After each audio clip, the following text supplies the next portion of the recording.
প্রথম বিজেপি সরকারের শাসনে 2022 সালের 14 মে ত্রিপুরার মুখ্যমন্ত্রী হিসেবে দায়িত্ব নিয়েছিলেন অধ্যাপক ডাক্তার মানিক সাহা। 2023 সালে দ্বিতীয় বিজেপি সরকার গঠনের পর দ্বিতীয়বার মুখ্যমন্ত্রী হিসেবে দায়িত্ব নেন তিনি।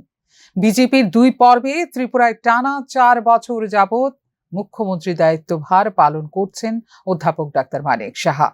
মুখ্যমন্ত্রীর অধীনে রয়েছে ত্রিপুরার স্বরাষ্ট্র, শিক্ষা, স্বাস্থ্য সহ বিভিন্ন গুরুত্বপূর্ণ দপ্তর। সবকটি দপ্তরেই গত 4 বছরে অভূতপূর্ব উন্নতি হয়েছে। পরিকাঠামো উন্নয়নের পাশাপাশি উন্নত হয়েছে বিভিন্ন দপ্তরের সার্বিক পরিষেবা পদ্ধতি। মুখ্যমন্ত্রী হিসেবে 4 বছর পূর্তিতে সাংবাদিকদের প্রশ্নে বিভিন্ন দপ্তরের কাজকর্মে মুখ্যমন্ত্রী সন্তোষ প্রকাশ করেছেন। মুখ্যমন্ত্রী বলেন, কাজের শেষ নেই, তৃপ্তিরও শেষ নেই। সবকটি দপ্তরে সুস্থ প্রতিযোগিতার মাধ্যমে উন্নয়ন চলছে।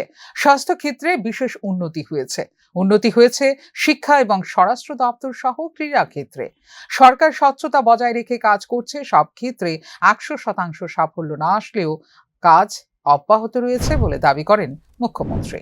সব ক্ষেত্রেই কিন্তু আমরা কাজ করি এবং সবচেয়ে বড় হচ্ছে ট্রান্সপারেন্সির সাথে চাকরি এতগুলো দিচ্ছি, প্রায় 22,000-এর মতো চাকরি অলরেডি আমরা দিয়েছি নিয়মিতভাবে।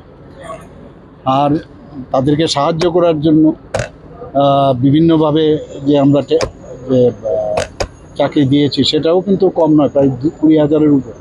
তো সব মিলে সেই কাজগুলোও কিন্তু করছে। আমাদের ফাইন্যান্সিয়াল কনস্ট্রেন্ট থাকা সত্ত্বেও ট্রান্সপারেন্সির মাধ্যমে সব জায়গায় আমরা কিন্তু কাজ করে যাচ্ছি। কাজের শেষ নেই, কাজ করতে হবে। আর তৃপ্তিরও শেষ নেই। যে যদি জিজ্ঞেস করেন যে আমি কোনটাতে আমি খুশি, তাহলে কোনটাতেই আমি বলবো যে একদম 100% হওয়া সম্ভব না, কিন্তু আমরা ভালোভাবে কাজ করছি। এই সরকার এই কয়েক বছরে যেভাবে ডেভেলপ করেছে, বিগত আমরা 2018-এর আগে আমরা দেখেছি সরকার, কিন্তু সেই তুলনায় আমরা কিন্তু সর্বক্ষেত্রেই। অন্যদিকে রাজ্যে নতুন একটি টিএসআর বাহিনী গঠনের কেন্দ্রীয় সরকারের অনুমোদনের জন্য বিশেষভাবে ধন্যবাদ জানিয়েছেন মুখ্যমন্ত্রী বলেন, নতুন আইআর বাহিনী গঠনের মধ্য দিয়ে রাজ্যের নিরাপত্তা ব্যবস্থা শক্তিশালী হবে, একইভাবে বেকারদের কর্মসংস্থান হবে। ফিউরো রিপোর্ট, নিউজ নাও।